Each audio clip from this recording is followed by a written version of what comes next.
Welcome to the Atlas News Network. I'm Veronica Corningstone. And I'm Kunal Nayar. Today we bring you some stories of some tragic deaths in Denmark.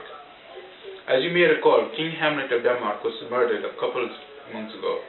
After his funeral, his brother Claudius married his wife Queen Gertrude, then took the throne and became king. These events occurred rather quickly. Things moved fast in Denmark. In other news, we recently found out about a father-daughter death that occurred a few days ago near the Denmark royal castle. Polonius, the advisor to the king, was found dead last week in Queen Gertrude's bedchamber. This is awkward. Looks bad for Polonius, if you know what I mean. The murderer's identity has not yet been released to the public, but we think that he knows more than what he is telling us to the press. Following Polonius' death, his daughter Ophelia was found dead in the river next to the castle. Just 2 days after her father's murder, it looks like it might have been a suicide. And after a small investigation, it has been discovered that she has had it rough the past couple of days. Not only did her brother leave for school while she was stuck at the castle, but her boyfriend, Prince Hamlet, dumped her. Ouch. And to top it off, her father was murdered. Here to comment on the story is Dr. Hart. Doctor? Thank you, Mrs. Corningstone. Yes, it is indeed true. She has had a bad week. Ophelia's suicide is an interesting case. The emotional stress and trauma she went through is astounding. She had many relationship problems. I've gone so far to have named the syndrome after her. I call it the Ophelia syndrome. It is where a person is very dependent on another person in a relationship. This other person is very controlling and often very bossy. She was way too dependent on her boyfriend Hamlet and her father Polonius. I call this codependency. Once these relationships have ended, she took a trip to, shall we say, Will Wacky Shack. I believe these events are directly related to her suicide. I pray for her and all those that suffered as she did. Well, what a sad story. Thank you, Dr. Hart, for all the hard work you have done during this investigation. After this commercial break, we will have Jim Cantori for the weather. To be or not to be, that is the question. Hi, I'm not an actor, but I play one on TV. I mean, I'm not Hamlet, but I play an actor on TV who plays Hamlet on stage, but, you know, he doesn't really want to play Hamlet on stage. In fact, he hates Hamlet, which is the name of the play. I hate Hamlet at the Shakespeare Festival, comedy, Broadway. But not me. I mean, I don't hate Hamlet. I love Hamlet. Well, I don't love Hamlet. I would like to play Hamlet. I hate Hamlet. It's a comedy. I didn't say that. Welcome back. Thank you for that commercial from our sponsors. I am Jim Cantori, and I will be showing you the weather for tonight. First, let's take a look at the United States. As you can see, we have a cold front moving in from the west. We are going to see temperatures averaging about 15 degrees around the Idaho area. Now, let's take a look at another map. Okay, we have Los Angeles.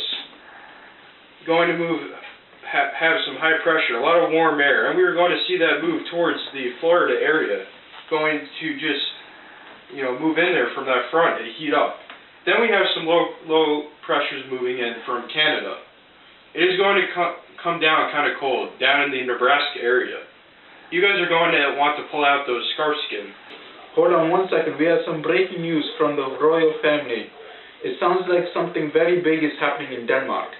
We will go to our reporter that is live on scene, metrosexual hipster, who has all the details for you. Yes, Kanai.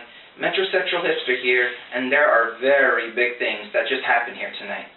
No less than 1 hour ago, there was a duel between Hamlet and Ophelia's brother Laertes. As the duel started, Hamlet touched Laertes twice, then Laertes proceeded to slash Hamlet on the arm with a sword, drawing blood. After this, the two started fighting to the death. Hamlet finally overcame Laertes and fatally wounded him. In his dying breath, Laertes confessed to poisoning Hamlet with his sword, and that the king was all to blame for this chaos. Once Hamlet heard this, he went after the king in rage. He then proceeded to stab the king and make him drink out of the random goblet.